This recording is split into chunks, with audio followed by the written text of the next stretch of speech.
اتنی محبت سے، اتنے ذوق سے نبی صلی اللہ علیہ وسلم کی تعریف کی ہے کہ اس کا اجر دنیا کیا دے سکتی ہے، یہ بارگاہ رسالت سے قبولیت کی گھڑیاں تھیں جو ان کو مل رہی تھی۔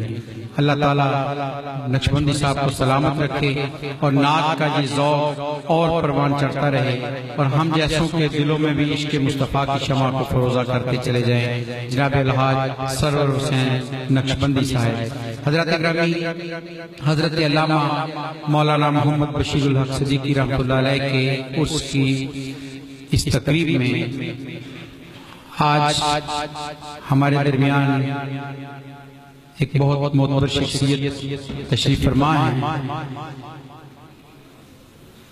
بڑی متحرک زندگی گزاری ہے، انجمن طلبہ اسلام کے پلیٹ فارم سے عشق رسول کی شمع کا پرچم لے کر اٹھے، نگر نگر گلی گلی کریا کریا بستی بستی یا نبی کے ترانے گاتے چلے گئے، اور آج ہر سمت سے یا نبی کی صدائیں آ رہی ہیں۔ کالج ہو یا یونیورسٹی، ہر ادارے میں جہاں یا رسول اللہ کہنا مشکل ہو رہا تھا، وہاں یا نبی کے نعرے لگانے کا موقع فراہم کیا ہے انجمن طلبہ اسلام نے، اور اس کی سرپرستی فرمائی آپ جیسے محبت کرنے والے احباب نے۔ میں ادب سے گزارش کروں گا حضرت علامہ صاحبزادہ محمد نور المصطفیٰ رضوی صاحب سے کہ آپ تشریف لائیں اور آج کی اس عرس کی تقریب کے حوالے سے اپنے ملفوظات سے نوازیں۔ حضرت علامہ صاحبزادہ نور المصطفیٰ رضوی صاحب، نعرہ تکبیر، بلند آواز سے نعرہ تکبیر، نعرہ رسالت، نعرہ رسالت، علماء اہل سنت۔ نحمده ونصلي ونسلم على رسوله النبي الأمين الكريم وعلى آله وأصحابه أجمعين،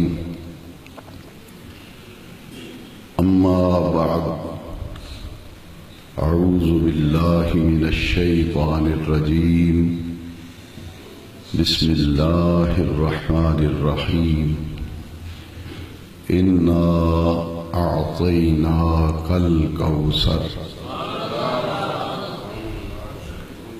صدق الله مولانا العظيم، رب اشرح لي صدري ويسر لي أمري واحلل عقدة من لساني يفقهوا قولي، اللهم أرنا الحق حقا وارزقنا اتباعه، اللهم أرنا الباطل باطلا وارزقنا اجتنابه، آمين يا رب العالمين، بجاه خاتم النبيين، صلى الله على النبي الأمي وآله صلى الله عليه وسلم، صلاة وسلاما عليك يا رسول الله، صلاة وسلاما عليك يا حبيب الله۔ صدر محفل زینت المشائخ شیخ طریقت حضرت قبلہ خواجہ غلام قطب الدین صاحب فریدی دامت فیضم القدسیہ، ممتاز محقق، دانشور، ماہر تعلیم، دور حاضر کے عظیم مذہبی اسکالر، مفکر ملت، گرامی مرتبت مخدوم و محترم جناب پروفیسر ڈاکٹر محمد اسحاق قریشی صاحب زاد شرفہ، میرے برادر گرامی صاحبزادہ والا تبار حضرت علامہ مولانا صاحبزادہ محمد ضیاء المصطفیٰ صاحب قادری، نوری، رضوی، زید میدہ، مقتدر علماء کرام، برادران دین و ملت، اللہ تبارک و تعالی کے ایک بہت ہی مقبول اور مقرب بارگاہ عالم دین، جنہوں نے اس پورے علاقے میں عشق رسول کی خوشبوؤں کو بکھیرا اور علاقہ بھر کے مکینوں کے قلوب کو محبت مصطفیٰ سے سرشار کیا۔ وہ خود بھی عاشق رسول تھے، بڑے منکسر المزاج، متحمل مزاج، دین کی خدمت کے لیے ہمہ وقت بے چین اور بے قرار رہنے والی شخصیت، مخدوم ملت حضرت علامہ مولانا محمد بشیر الحق صاحب صدیقی رحمت اللہ تعالی علیہ، آپ کی روح مبارک کے ایصال ثواب کے لیے عرس مقدس کے مقدس عنوان سے یہ محفل پاک منعقد کی گئی۔ میں صمیم قلب سے شکر گزار ہوں زمانہ طالب علمی کے میرے رفیق، میرے تنظیمی ساتھی اور میرے بہت ہی پیارے اور بہت ہی مخلص بھائی جناب محترم رانا زاہد محمود خان صاحب ایڈوکیٹ، جنہوں نے آج کی محفل میں حاضری کے لیے مجھے حکم دیا اور میں نے حاضری کا وعدہ کیا۔ میں شکر ادا کرتا ہوں رب ذوالجلال کا کہ خلاق عالم جل مجد الکریم نے آج مجھے حسب وعدہ محفل عرس سراپا قدس میں حاضری کی توفیق بخشی۔ نامور علمی شخصیات اور روحانی شخصیات، روحانی اور علمی شخصیات کے سنگم میں عشاقان رسول کے عظیم اجتماع میں مجھے کچھ کلمات خیر دین کی دعوت و تبلیغ کے حوالے سے عرض کرنے کے لیے حکم دیا گیا ہے۔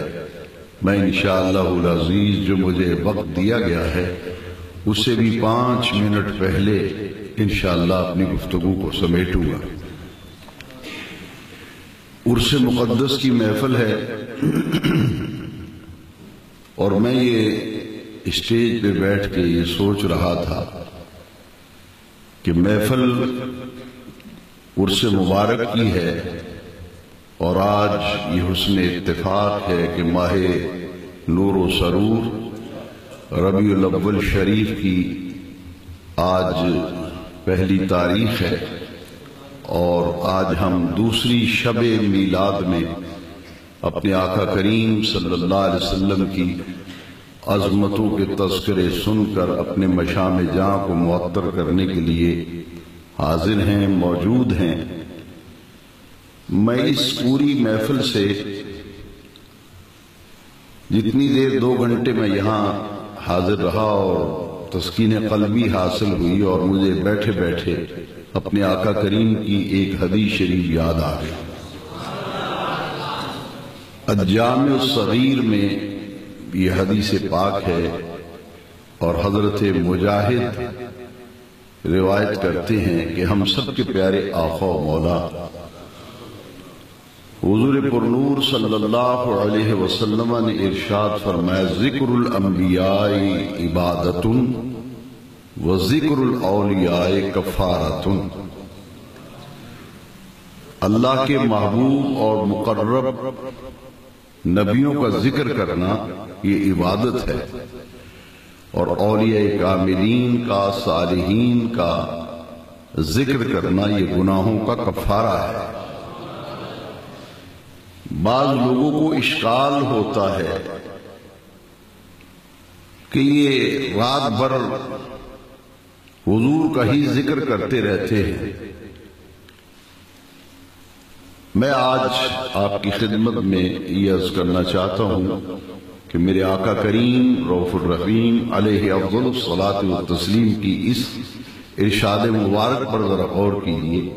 میرے آقا کریم فرماتے ہیں ذکر الانبیاء عبادت و ذکر الصالحین کفارۃ. انبیاء کا ذکر عبادت ہے اور اولیاء کا ذکر، صالحین کا ذکر یہ گناہوں کا کفارہ ہے. جس طرح میرے آقا کریم صلی اللہ علیہ وسلم کو تمام انبیاء پر فضیلت اور برتری حاصل ہے، میرے آقا کریم کی ذات اقدس تمام انبیاء کرام پر فائق ہے، اسی طرح میرے آقا کریم کا ذکر پاک بھی تمام انبیاء کرام کے ذکر سے افضل والا و برتر ہے. نبیوں کا ذکر عبادت ہے، تو جہاں افضل الانبیاء امام الانبیاء کا تذکرہ ہوگا تو اس میں اللہ تبارک و تعالیٰ کی کتنی رحمتیں، کتنی عنایات، کتنی برکتیں اس میں شامل ہوں. انبیاء کا ذکر عبادت ہے. اب عبادت آپ سب جانتے ہیں اور پہچانتے ہیں کہ اللہ تبارک و تعالیٰ کے سوا کسی کی عبادت نہیں. عبادت کے لیے کوئی اور روا نہیں ہے. اللہ کی ذات ہی وحدہ لا شریک ہے، وہی معبود حقیقی ہے، اسی کی عبادت کی جاتی ہے. اس کے سوا کائنات میں کوئی عبادت اور سجدے کے لائق نہیں. مگر قابل غور بات یہ ہے کہ ذکر ہو انبیاء کا اور وہ عبادت ہے خدا کی. ذکر ہے انبیاء کا اور وہ عبادت ہے خدا کی. جب تک بندہ اپنے آقا کریم کے ذکر مبارک میں ہوتا ہے وہ اللہ تعالیٰ کی عبادت میں ہوتا ہے، وہ اللہ کی عبادت میں ہوتا ہے. اور پھر فرمایا ذکر الاولیاء، اور ایک روایت میں ذکر الصالحین کفارۃ. اللہ کے نیک بندوں کا تذکرہ کیا جائے تو وہ گناہوں کا کفارہ ہے. جب ذکر الانبیاء عبادت فرمایا گیا تو پھر قرآن مجید میں اللہ تبارک و تعالی جل مجد الکریم نے فرمایا وَرَفَعْنَا لَكَ ذِكْرَكَ. اے محبوب ہم نے آپ کی خاطر آپ کے ذکر کو بلند کر دیا. ہر انسان پر ایک وقت ایسا گزرتا ہے کہ وہ قابل ذکر شے نہیں ہوتا، اس کا کہیں تذکرہ نہیں ہوتا، اس کا کہیں بیان نہیں ہوتا. گواہ خود رب کا قرآن ہے هل أتى على الإنسان حين من الدهر لم يكن شيئا مذكورا. ہر انسان پر ایک وقت ایسا بھی آتا ہے جب کوئی قابل ذکر شے نہیں ہوتا، ایک مرحلے سے گزرتا ہے. ہر انسان کا تذکرہ، اس کا ذکر، اس کی پہچان، اس کا تعارف، اس کی معرفت اس کی پیدائش کے بعد شروع ہوتی ہے. بچے کی پیدائش سے پہلے تو ماں باپ کو بھی علم نہیں ہوتا کہ ہمارے ہاں بیٹی ہوگی یا بیٹا ہوگا. مگر قربان جائیں میرے آقا کریم رؤوف الرحیم علیہ افضل الصلاۃ والتسلیم، میرے آقا بھی دنیا میں تشریف نہیں لائے، کائنات میں اللہ تبارک و تعالی نے محبوب کے ذکر کی دھومیں مچا دی. تفصیل میں جانے کا وقت نہیں، گواہ رب کا قرآن ہے. حضرت عیسیٰ علیہ السلام انجیل کا درس جب دیتے تھے تو حضور کا ذکر ہو رہا ہے. حضرت موسیٰ کلیم اللہ تورات پڑھاتے ہیں تو حضور کا ذکر ہوتا ہے. ابراہیم خلیل اللہ بیت اللہ تعمیر کرتے ہیں تو ذکر مصطفیٰ ہوتا ہے. گواہ رب کا قرآن ہے. مبشرا برسول یاتی من بعد اسمہ احمد.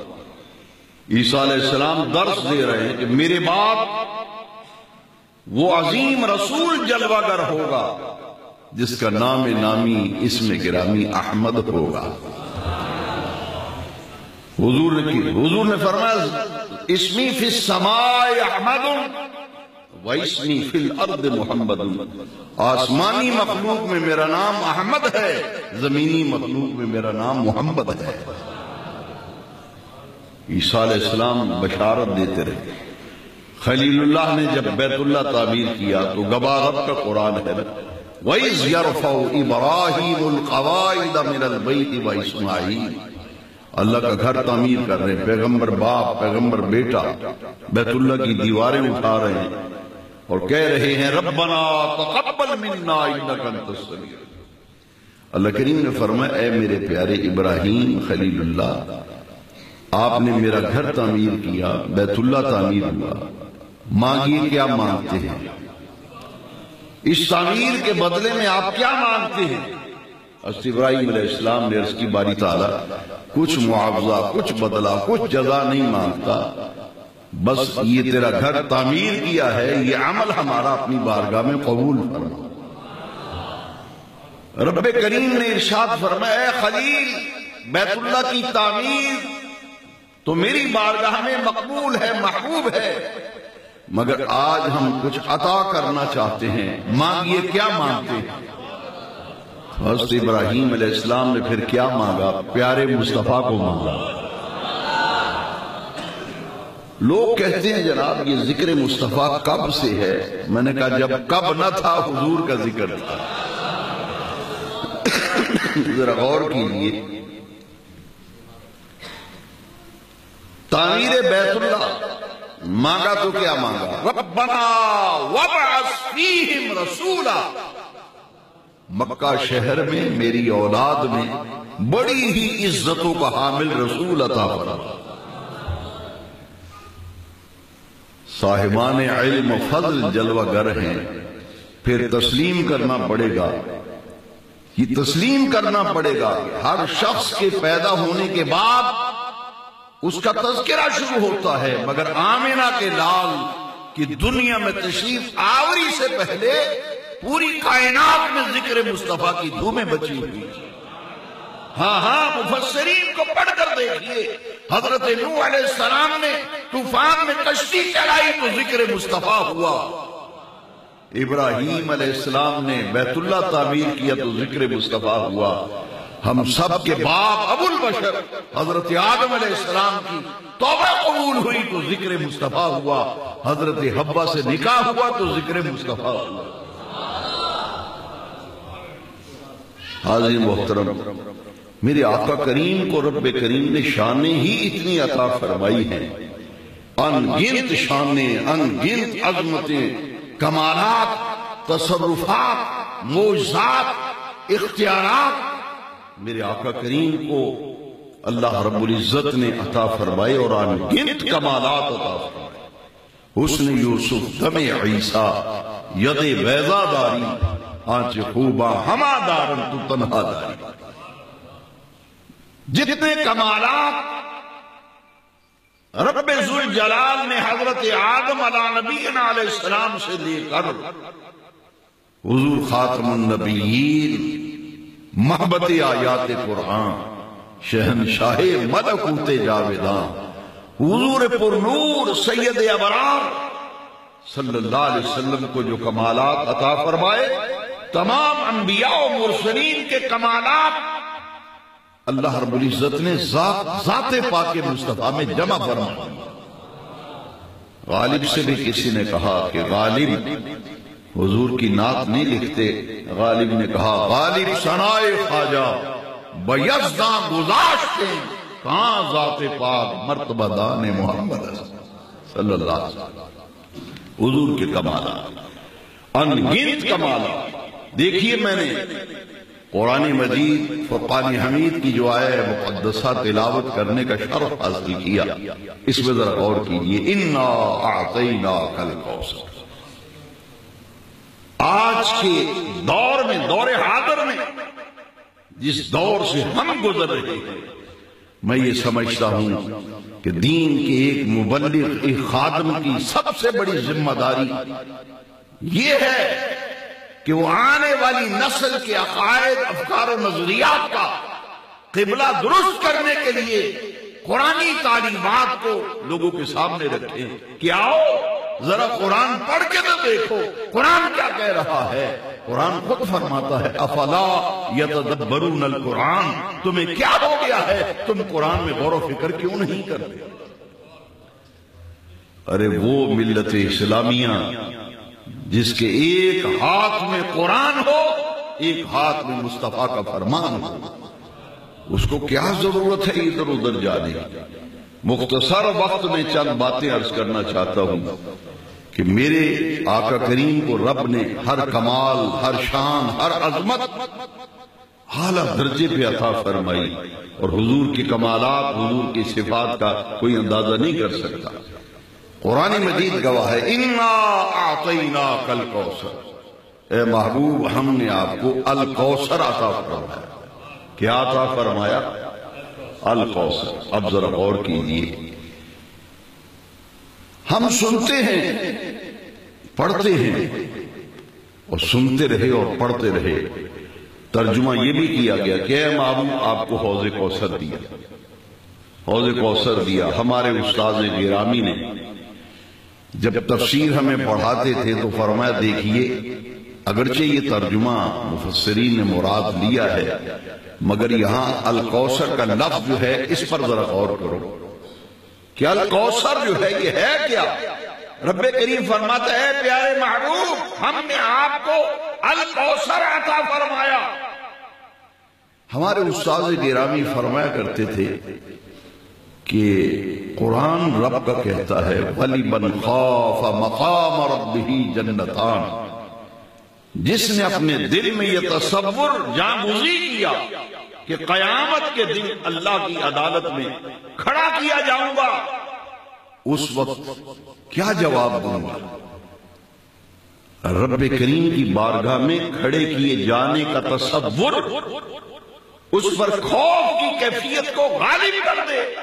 رب کریم کا قرآن میں وعدہ ہے اس کو میں 2 جنتیں عطا فرماؤں گا۔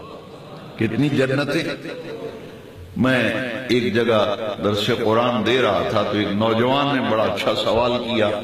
میں نے کہا آپ کا سوال بہت مزیدار ہے اور اس سے باقی لوگوں کا بھی بھلا اور فائدہ ہوگا۔ اس نے کہا کہ جنت تو ایک ہی ہے تو 2 جنتوں سے کیا مراد ہے؟ میں نے کہا میرے عزیز، میرے آقا کی حدیث شریف بین الجنان فی الجنہ، حضور نے فرمایا ایک جنت میں کئی جنتیں ہیں، ایک جنت میں کئی جنتیں ہیں، اور جو اپنے مزاج پر، اپنے قلب و جگر پر، دل و دماغ پر خوف الہی کو غالب کرتا ہے، اس تصور سے کام اڑتا ہے کہ جب اللہ کی بارگاہ میں عدالت میں کھڑا کیا جاؤں گا کیا جواب دوں گا؟ جب خوف الہی کا غلبہ اس کے قلب پر ہوتا ہے، رب کریم فرماتا ہے میرے خوف سے جو لرز اٹھتا ہے میں اس کو قیامت کے دن 2 جنتیں عطا فرماؤں گا۔ تو حوض کوثر ہمارے استاد گرامی علیہ رحمہ فرماتے تھے کہ حوض کوثر تو جنت کا جز ہے ایک، جو خوف الہی قلب پر غالب کرے جنتیں۔ تو حضور سرور عالم صلی اللہ علیہ وسلم کو صرف حوض کوثر فرماتے ہیں، اس کے لیے نحو کی ترتیب دیکھو، صرف و نحو کو دیکھو اور پھر اس آیت کریمہ میں غور کرو۔ فرمایا اے محبوب ہم نے آپ کو الکوثر دیا۔ فرماتے ہیں غور کرو الکوثر ہے کیا؟ یہ فوعل کے وزن پر مبالغے کا صیغہ ہے، کثرت سے کثیر سے کوثر، اور اس پہ الف لام استغراق کہا گیا۔ الکوثر معنی یہ ہے کہ محبوب آپ کو اتنا عطا کیا جس کی کوئی حد اور حساب ہی نہیں، جس کی کوئی حساب نہیں۔ لوگوں نے پیمانے پکڑے ہوئے ہیں کہ اتنا دیا ہے، اتنا نہیں دیا، کتنا دیا ہے، کتابوں کو کھنگالتے پھرتے ہیں، لائبریریوں کی پھولا پالی ہو رہی ہے کہ محبوب کو علم دیا تو کتنا، اختیار دیا تو کتنا، ڈھونڈتے پھرتے ہیں۔ اللہ والو ذرا غور کرو، رب کریم فرماتا ہے محبوب ہم نے آپ کو الکوثر دیا۔ صاحبان ذی علم حضرات تشریف فرما ہے، محقق بیٹھے، اسکالر بیٹھے، دانشور بیٹھے۔ میں آپ سے عرض کرتا ہوں کعبے کے رب کی قسم ہے، عربی گرامر کا قاعدہ ہے کہ موصوف ایک ہو تو ذکر کر دیا جاتا ہے، 2 ہو تو ذکر کر دیے جاتے ہیں، 3 ہو تو پھر بھی ذکر کرنے کی کوئی گنجائش باقی ہوتی ہے۔ محبوب نے فرمایا محبوب ہم نے آپ کو جو کمال عطا کیا، جس عظمت سے پیداوار فرمایا، آپ کا ہر کمال، آپ کی ہر عظمت، آپ کا ہر اختیار، آپ کا ہر تصرف اس قدر بلند و بالا ہے، میں کس موصوف کا ذکر کروں کس کا ذکر نہ کروں۔ انا اعطیناک الکوثر، محبوب جو کمال بھی عطا کیا، جو صفت عطا، جو بھی خوبیاں عطا فرمائیں وہ تو ان گنت ہیں، کس کا ذکر کیا جائے کس کا ذکر نہ کیا جائے۔ انا اعطیناک الکوثر، محبوب جو کچھ دیا، جو کچھ دیا وہ حد و حساب سے باہر ہے، نہ کسی کے گننے میں آ سکتا ہے، نہ اس کی گنتی ہو سکتی ہے، نہ اسے ناپا جا سکتا ہے، نہ اسے تولا جا سکتا ہے۔ اے حبیب علیہ الصلاۃ والتسلیم، ہم نے علم دیا تو اتنا علم عطا کیا کوئی انسان اپنے عقل کے پیمانے پر آپ کے علم کو دیکھ نہ پائے گا۔ وَعَلَّمَكَ مَا لَمْ تَكُنْ تَعْلَمْ وَكَانَ فَضْلُ اللَّهِ عَلَيْكَ عظیم کا تاج، اے محبوب ہم نے آپ کے سر پہ سجا دیا۔ اسی لیے اور یہ اعطینا الف عین طا کے ساتھ اس کا معنی ہوتا ہے دینا اور دے کر مالک بنانا، دینا اور دے کر مالک بنا دینا۔ رب نے جو کمال، جو علم، جو تصرف، جو اختیار میرے پیارے آقا کو عطا فرمایا، سب کمالات دے کر اپنے محبوب کو اس کا مالک بنا دیا۔ اسی لیے امام احمد رضا کہتے ہیں میں تو مالک ہی کہوں گا، میں تو مالک ہی کہوں گا کہ وہ مالک کی حبیب، یعنی محبوب و محب میں نہیں میرا تیرا، میں تو مالک ہی کہوں گا۔ سب خزانے محبوب کو دیے، اور بخاری شریف کی حدیث گواہ ہے، شاہد عادل ہے۔ صحیح بخاری کے اندر میرے آقا کریم نے فرمایا انی اوتیت مفاتیح خزائن الارض، اللہ نے مجھے زمین کے تمام خزانوں کی چابیاں عطا فرمائی، ہر کمال دیا، دے کر مالک بنایا، زمین کے تمام خزانوں کی چابیاں دے دی۔ اللہ اکبر۔ اور پھر قرآن میں خود عرش والا رب قرآن کریم میں اعلان فرما رہا ہے اما السائل فلا تنہر، میں نے زمین کے تمام خزانوں کی چابیاں محبوب کے ہاتھ میں نے تھما دی ہیں۔ اے دنیا والو، میں نے محبوب کو الکوثر عطا کر دیا، جو مانگنا ہے آؤ، سوالی بن کر در مصطفیٰ۔ اما السائل فلا، یہ الف لام استغراق کا ہے، معنی یہ ہے کہ محبوب ازل سے لے کر اب تک ساری کائنات تیرے در پہ سوالی بن کے آ جائے تو محبوب پھر بھی تیرے خزانوں میں کوئی کمی نہیں۔ اما السائل فلا تنہر، ارے جھڑک تو میرے محبوب کی بارگاہ میں ہے ہی نہیں۔ اور مرادی معنی یہ ہے کہ محبوب تیرے دروازے پر جو بھکاری، جو سوالی آئے وہ خالی نہ لوٹے۔ پھر ہر شخص کی زبان پر ہو منگتے خالی ہاتھ نہ لوٹے، ملی کتنی خیرات نہ پوچھو، ان کا کرم پھر ان کا کرم ہے، ان کے کرم کی بات نہ پوچھو۔ الکوثر دیا، زمین کے خزانوں کی چابیاں تھما دی۔ حاضر محترم، علماء کرام جلوہ افروز ہیں، محترم ڈاکٹر اسحاق قریشی صاحب تشریف فرمائے، صحیح بخاری کی حدیث شریف میرے آقا کی زبان اقدس سے اعلان کرایا جا رہا ہے، اے پیارے محبوب ارشاد فرما دیجئے انما انا قاسم واللہ یعطی، میں تو صرف انما کلمہ حصر ہے، اس کے دو معنی محدثین نے مراد لی، ایک یہ کہ میں تو صرف قاسم ہوں، تقسیم کرنے والا ہوں، آتا کہاں سے ہے؟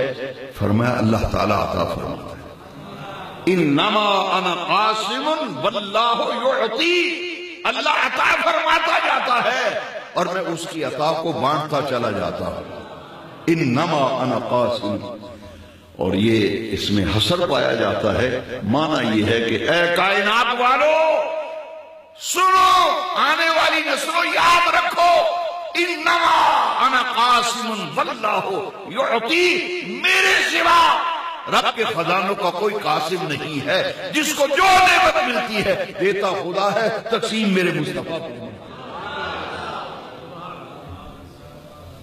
امام احمد رضا حنفی قادری نور اللہ برقدو، کیا خوبصورت قرآن و حدیث کی ترجمانی پر دیکھیے۔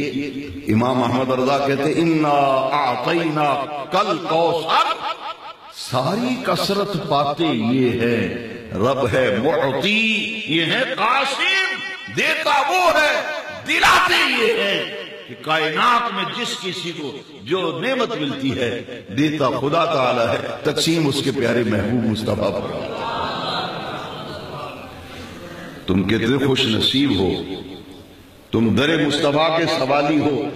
آج تک میں نوجوانان ملت اسلامیہ، میں آپ کے ذہن و ضمیر پر دستک دیتے ہوئے نہایت ادب و احترام سے یہ عرض کرنا چاہتا ہوں، ذرا غور تو کرو، رب فرماتا ہے محبوب سوالی آئیں تیری بارگاہ میں جھڑک نہیں، خالی نہیں جائے۔ تو جب صحابہ سے بھی پوچھ لو، صحابہ کیا کہتے ہیں؟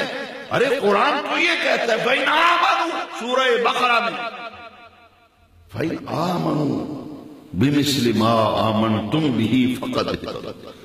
اے میرے محبوب کے غلاموں، جانثاروں، فداکاروں، جس طرح تم ایمان لائے ہو نا، اس طرح جو ایمان لائے گا فقط اہتدوا، ہدایت پر صرف وہی ہوگا جو اس طرح رسول اللہ صلی اللہ علیہ وسلم پر ایمان لائے جس طرح میرے آقا کے صحابہ ایمان لائے۔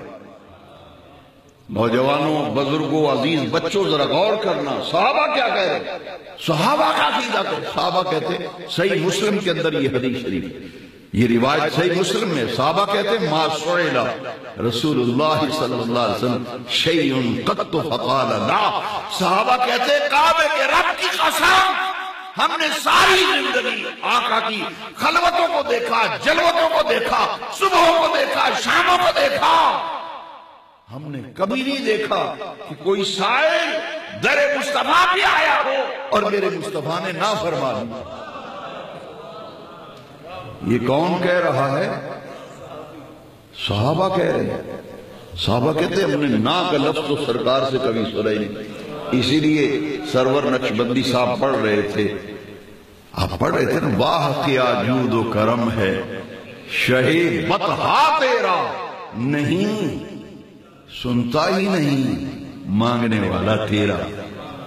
میرے آقا کی زبان اقدس پر نا کا لفظ تو کبھی آیا ہی نہیں، اور یہ غلط فہمی نہ رہے، یاد رکھیے تقسیم میرے آقا تو قاسم ہیں، تقسیم فرماتے ہیں، اللہ تعالیٰ عطا فرما، اللہ کے خزانوں کے حضور قاسم ہیں۔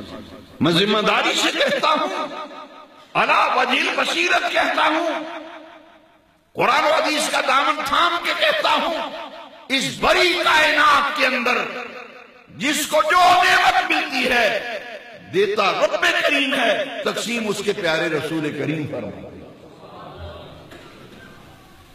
یہ قرآن تو مصطفیٰ کی بارگاہ کا ادب سکھانے آیا ہے۔ آج جب وعظ و نصیحت کی جاتی ہے تو حضور کا نام نامی، اسم گرامی بھی لوگ ادب سے نہیں لیتے، بڑی کوفت ہوتی ہے، دل آزاری ہوتی ہے، طبیعت میں بڑا بوجھ بنتا ہے۔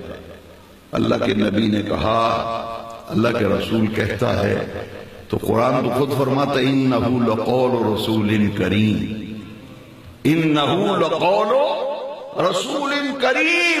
سنیے حضرات، میرے آقا کریم کو اللہ نے یہ شان عطا فرمائی، اور محبوب کا جو در ہے یہ خدا کا در ہے، حضور کا در خدا کا در ہے۔ اس وقت میرے پاس وقت نہیں، ورنہ قرآن کی آیات عدیدہ اس وقت میرے سامنے ہیں۔ اللہ ورسولہ احق ان یرضوہ، اللہ ورسولہ احق ان یرضوہ، دو ذاتوں کا ذکر ہے، ضمیر واحد کی آئی، کیوں؟ اس لیے کہ رسول کو راضی کرنا خدا کو راضی کرنا ہے، خدا کو راضی کرنا مصطفیٰ کو راضی کرنا ہے۔ ارے اگر ان کی بیعت رضوان کے موقع پر صحابہ کرام رضوان اللہ تعالی مجمعین میرے مصطفیٰ کریم کے ہاتھ میں بیعت کرتے ہیں، عرش والا رب آیتیں نازل فرماتا ہے، ان الذین یبایعونک انما یبایعون اللہ، معروف تیرے ہاتھ میں کب بیعت کر رہے ہیں؟ یہ تو اللہ کے ہاتھ میں بیعت کر رہے ہیں۔ اغناہم اللہ ورسولہ، غنی کیا انہیں اللہ نے اور غنی کیا انہیں اللہ کے۔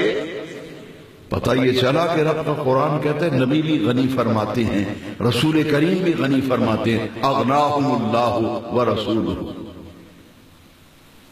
تو حضور کا در خدا کا در ہے نا۔ دیجیے ایک اور آیت کریمہ ہو جائے اگر آپ پسند فرمائیں، ایک آیت کریمہ اور مضمون کو واضح کرنے کے لیے اور اپنے پورے مضمون کی تائید اور توثیق میں قرآن مجید کی آیت کریمہ پیش کرتا ہوں، کما ورد فی سورۃ النساء ولو انہم اذ ظلموا انفسہم جاؤوک فاستغفروا اللہ واستغفر لهم الرسول لوجدوا اللہ توابا رحیما۔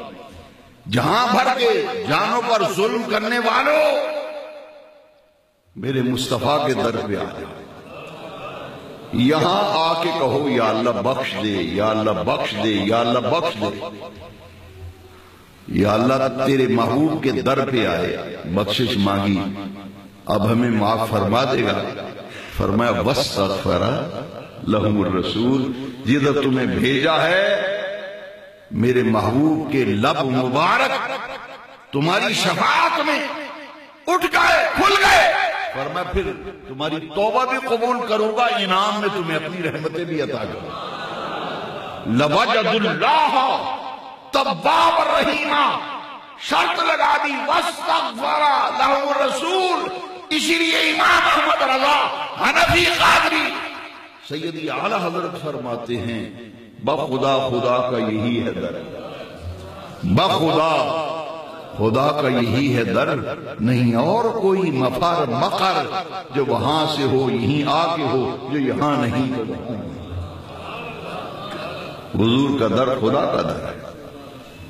حاضر محترم، گفتگو سمیٹتے ہوئے اب تک کی ساری گفتگو کا خلاصہ یہ ہے کہ صحابہ کرام نے بھی کبھی حضور سے کچھ مانگا یا نہیں مانگا۔ صحابہ ہمیں ایک پیغام دے رہے ہیں، صحابہ حضور کے در کے سوالی تھے، سائل تھے، بھکاری تھے حضور کی بارگاہ کے۔ اسی لیے میں دعوے سے کہتا ہوں کسی کو دین چاہتا تو حضور کے دروازے پہ آتا، دنیا چاہتی تو در مصطفیٰ پہ آتا، اگر کوئی آخرت چاہتا در مصطفیٰ پہ آتا، تقوی و طہارت و تقدس چاہتا تو در مصطفیٰ پہ آتا، جنت کا طلبگار ہوتا تو مصطفیٰ کے در پہ آتا۔ دنیا چاہیے تو پھر بھی در مصطفیٰ پہ آتے ہوئے صحابہ دکھائی دیتے۔ صحیح بخاری شریف میں ہے نا، حضرت ابو ہریرہ رضی اللہ تعالیٰ حضور کی خدمت میں حاضر ہیں، عرض کرتے آقا میں آپ سے بہت سی باتیں سنتا ہوں مگر میرا حافظہ کمزور ہے، میں بھول جاتا ہوں، میرے ذہن میں محفوظ نہیں رہتے، میرا حافظہ کمزور ہے۔ میرے آقا نے کیا فرمایا ابسط رضا آقا یا ابا ہریرہ، اے ابو ہریرہ اپنی چادر کو بچھاؤ۔ کعبے کے رب کی قسم ہے ابو ہریرہ چادر بچھاتے ہیں۔ صحیح بخاری میں میرے مصطفیٰ نے علیہ السلام چلو بھرا چادر میں ڈالا، چلو بھرا چادر میں ڈالا، 3 مرتبہ حضور نے کیا۔ احمد رضا بولے 2 جہاں کی نعمتیں ہیں ان کے خالی ہاتھ، 2 جہاں کی نعمتیں ہیں ان کے خالی۔ چادر میں چلو فضا میں بھر کے چادر میں انڈیلا۔ پھر میرے آقا نے فرمایا کیا اے عشاقان رسول مچل جاؤ۔ میرے آقا نے فرمایا تم صدرک یا ابا ہریرہ، اے ابو ہریرہ اس چادر کو سینے سے لگا لے۔ شکایت کر رہے ہیں حافظے کی کمزوری کی۔ حضور نے فرمایا کوئی مقوی دماغ، کوئی معجون کو خمیرہ بناؤ، کوئی علاج کراؤ جا کے۔ سرکار تو حافظہ کی کمزوری کی شکایت کی حضور کی بارگاہ میں۔ حضور نے فرمایا چادر بچھا، چادر بچھائی، چلو بھر کے 3 مرتبہ ڈالا، فرمایا تم صدر کا یا ہو۔ اب سنیے صحابی رسول حضرت ابو ہریرہ رضی اللہ عنہ کیا فرماتے ہیں خدا کی عزت کی قسم وہ دن گیا آج کا دن آیا جو سنتا ہوں میرے آقا کی زبان فیض ترجمان سے جو بات سنتا ہوں وہ ذہن پہ نقش ہو جاتی ہے، اب بھولنا شولنا سب ختم، حافظہ قوی ہو گیا۔ حضور سے مانگنے آئے، حافظہ مانگنے آئے، میرے آقا نے دیا، اللہ کے خزانوں سے دیا۔ رب ہے معطی، یہ ہے قاسم، دیتا وہ ہے دلاتے یہ ہے۔ حضرت ربیعہ بن قعب صحیح مسلم میں حضرت ربیعہ بن قعب نے سرکار سے عرض کیا، ایک خدمت اپنے ذمہ لے لی کہ آقا کریم کے وضو کا پانی بھی بھرتے، مسواک بھی پیش کرتے۔ ایک دن ایسا ہوا کہ میرے آقا تہجد کے وقت بیدار ہوئے، ابو ہریرہ رضی اللہ عنہ کی حدیث سنی، اب حضرت ربیعہ کی سنی، اپنے ذمہ خدمت لے لی، وضو کا پانی میں بھروں گا، مسواک میں پیش کروں گا، خدمت میں حاضر رہوں گا۔ میرے آقا ایک دن اتنے مسرور ہوئے، میرے آقا نے فرمایا سل ربیعہ، ربیعہ مانگ کیا مانگتا ہے، مانگ کیا مانگتا ہے؟ حضور کی بارگاہ سے مانگنا کیسا ہے تو ذرا دیکھو۔ فرمایا سل ربیعہ، مانگ کیا مانگتا ہے؟ مطلق فرمایا نا، یہ تو نہیں فرمایا المطلق یجری علی اطلاقہ ہی، یہ نہیں فرمایا فلاں چیز مانگنا دیکھنا، فلاں چیز نہ مانگ لینا، فلاں کا اختیار ہے فلاں کا اختیار نہیں، فرمایا مطلق فرمایا سل، مانگ کیا مانگتا ہے؟ کعبے کے رب کی قسم ہے، سیاستہ میں مسلم شریف میں روایت ہے، حضرت ربیعہ کہتے ہیں حضور آپ کا دریائے جود و صفا موجن ہے، سرکار کے بندہ پروری فرمائیں، کرم فرمائیں، اسحلک مرافقتک فی الجنہ۔ مانگا تو کیا مانگا حضور، جیسے یہاں خدمت کرتا ہوں، آپ کا خادم ہوں، آپ کی نوکری چاکری کرتا ہوں، اے میرے آقا کریم رؤوف الرحیم، جنت میں اللہ تبارک و تعالی جل شانہ کسی کو تو آپ کا خادم و خدمت گزار بنائے گا ہی۔ حضور میں کچھ نہیں مانگتا، نہ دنیا کی دولت مانگتا ہوں، نہ کوئی خزانوں کا طالب ہوں، مانگتا ہوں تو آپ کی نوکری مانگتا ہوں، اور وہ بھی جہاں جنت میں آپ جلوہ فرما ہوں گے، کوئی نہ کوئی تو خادم ہوگا، جنت میں خدمت میرے ہی سپرد کر دی جائے، یہ خدمت مجھے مل جائے اور کچھ نہیں چاہتا۔ میرے آقا نے یہ فرمایا کہ ربیعہ یہ تو قیامت کے دن پتہ چلے گا، پتہ نہیں کیا ہوگا کیا نہیں ہوگا، یہ تو وقت بتائے گا، ہرگز ایسا نہیں فرمایا۔ میں کعبے کے رب کی قسم کھا کے کہتا ہوں اے نوجوانان ملت اسلامیہ، میرے آقا نے فرمایا تو کیا فرمایا، او غیر ذالک، چہرہ مصطفیٰ پہ بددعا کے مکھڑے پہ مسکراہٹیں بکھر گئی، فرمایا ربیعہ آج ہمارا دریائے جود و صفا ٹھاٹھے مار رہا ہے، موزب ہے، اب غیر ذالک، جنت میں نوکری چاکری تجھے دے دی گئی، اور کچھ اور بھی طلب ہے، تمنا ہے، آرزو مچل رہی ہے دامن میں، تو پھر دامن طلب پھیلا، مانگ کیا مانگتا ہے؟ اب غیر ذالک، کچھ اور بھی مانگ لے، اس کے علاوہ بھی لے، قربان جائیں۔ اسی لیے میرے امام احمد رضا نے کہا دنیا اسلام کی مایہ ناز علمی اور روحانی شخصیت، 56 علوم کا شہنشاہ و بادشاہ امام احمد رضا، پروانہ شمع جمال مصطفیٰ امام احمد رضا لکھتے ہیں فتاوی رضویہ میں کہ حضور سے اگر مانگنا ہے تو صحابہ کرام جیسا انداز طلب پیدا کرو، حسن طلب صحابہ والی، دامن میں رکھو، آپ پھیلاؤ، پھر دیکھو در مصطفیٰ سے کتنا ملتا ہے۔ صحابہ کے مانگنے کا تڑپ اور پیاس اپنے اندر پیدا کرو۔ مدارج النبوت شریف کی ایک روایت اس وقت میرے ذہن میں آ گئی۔ حضرت شاہ عبدالحق محدث دہلوی، یہ وہ شخصیت ہے جو پر صغیر پاک و ہند میں سب سے پہلے حدیث کا علم لے کر آئے، اور ان کو اکابر نے کہا کہ یہ برکت المصطفیٰ فی الہند ہے۔ شاہ عبدالحق محدث دہلوی علیہ رحمہ، یہ سرزمین ہندوستان پر مدینے والے مصطفیٰ کی برکتیں ہیں۔ جس نے حضور کی برکت کو ہندوستان میں دیکھنا ہو وہ شاہ عبدالحق محدث دہلوی کو دیکھ لے۔ سیرت پہ بڑی جامع کتاب لکھی فارسی میں مدارج النبوت، اس میں لکھتے ہیں کہ ایک خاتون نے چادر میں کوئی چیز لپیٹے، چادر میں ایک چیز چھپائی ہوئی ہے، سرکار کے پاس ہے اور آ کر کہتی ہے آقا یہ میرے ہاں بچہ پیدا ہوا ہے اور یہ پیدائشی گنجا ہے۔ آقا جب یہ بڑا ہوگا تو لوگ کہیں گے وہ گنجے ادھر آ، لوگ اسے گنجا کہہ کے پکاریں گے، بلائیں گے۔ سنیے حضرات، وہ خاتون کیا کہتی ہے، حضور اللہ نے جو آپ کو خزانے عطا فرمائے ہیں، کرم فرمائے، میرے اس بیٹے کو اللہ بال عطا فرمائے، جو رب کے خزانے ہیں ان میں سے عطا کیجئے۔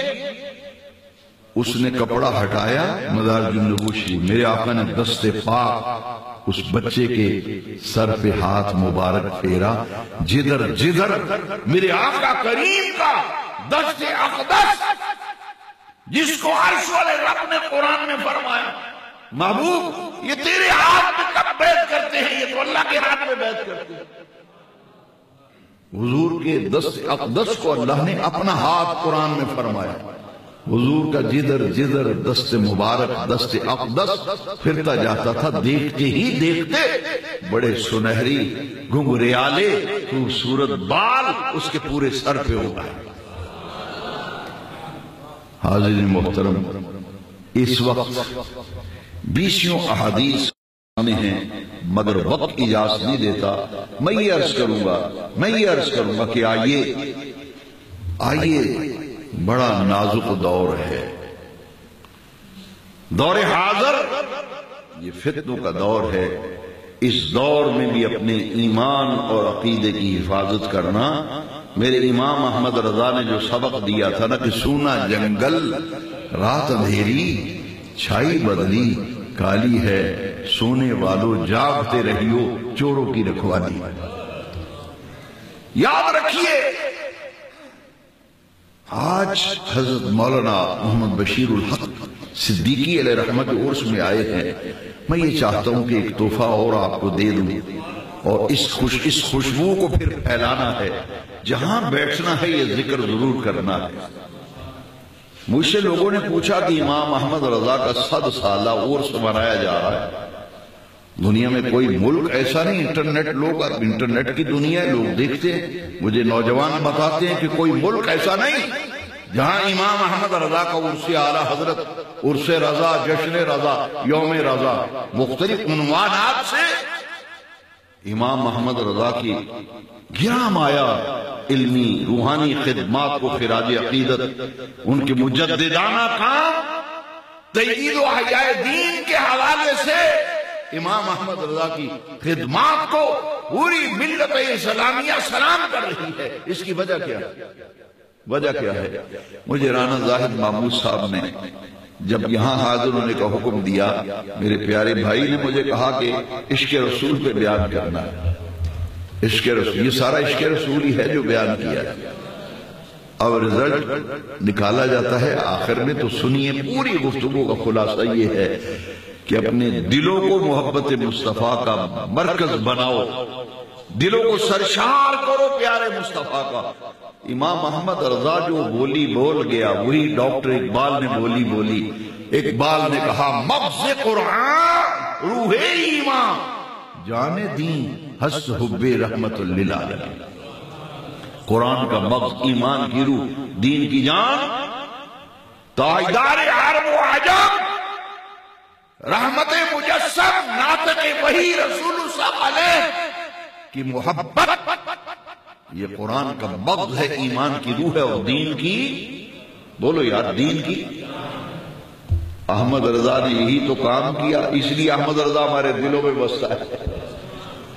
احمد رضا سے ہمیں کیوں پیار ہے؟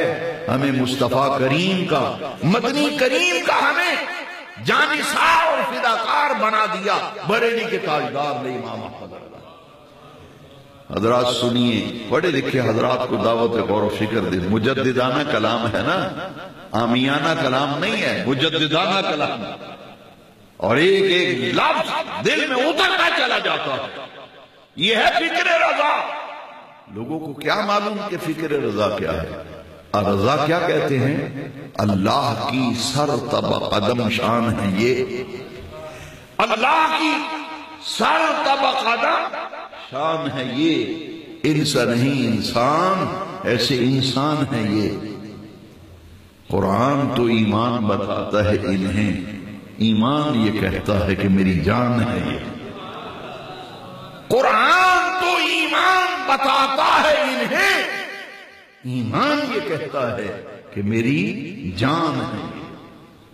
ایمان کی جان حضور کی محبت ہے۔ میں آخری ایک واقعہ آپ کو سنانا چاہتا ہوں۔ میرے اعلیٰ حضرت امام احمد رضا جب حج بیت اللہ شریف پہ گئے تو استاد زمن مولانا حسن رضا خان جو اعلیٰ حضرت کے برادر مکرم و محترم و محتشم تھے، اس سفر حرمین میں وہ بھی ساتھ تھے۔ مختصر کرتا ہوں، مدینہ پاک، مدینہ منورہ، مدینہ عالیہ، اعلیٰ حضرت کے پاؤں میں کانٹا چبھ گیا۔ کانٹا چبھا، مجدد وقت عرب و عجم کے علماء نے جن کی مجددانہ بصیرت کو سلام کیا تھا، وہ امام احمد رضا کانٹا نکالتا ہے پاؤں سے، چومتے ہیں، چوم کر آنکھوں پہ رکھتے ہیں، آنکھوں پہ رکھ کے پھر دل پہ رکھتے ہیں۔ مدینہ طیبہ کا کانٹا تھا نا، حرم کی زمین اور قدم رکھ کے چلنا، ارے سر کا موقع ہے وہ جانے والے۔ امام احمد رضا، امام عاشقاں، کانٹا چوما، آنکھوں پہ رکھا، کانٹے کی نوک پکڑ کے دل کے اوپر رکھ لی۔ استاد زمن مولانا حسن رضا خان کو کم پائے کے شاعر نہ تھے، میں بڑے ڈرتے ڈرتے بچتے بچتے عرض کرتا ہوں، امام احمد رضا کے بھائی استاد زمن مولانا حسن رضا خان بہت بلند پایا شاعر تھے۔ جب یہ منظر دیکھا، جب کمرے میں گئے حاضری دے کر، جاتے ہی کرتاس و قلم تھاما، کاغذ قلم پکڑا اور منظر کشی کی کہ بھائی جان کے پاؤں میں کانٹا چبھا، چوما، آنکھوں پہ لگایا، پھر دل پہ رکھا۔ تو گویا استاد زمن لکھتے کیا ہیں، منظر کشی کرتے، کہتے ہیں کہ ایسے لگا جیسے بھائی جان کہہ رہے ہیں، بھائی جان کہہ رہے ہیں، اے خار صحرائے نبی،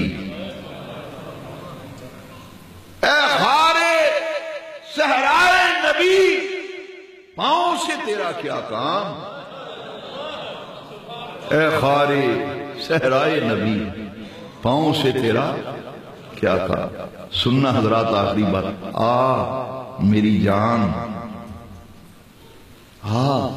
میری جان میرے دل میں ہے، رستہ دے، وما علینا الا البلاغ۔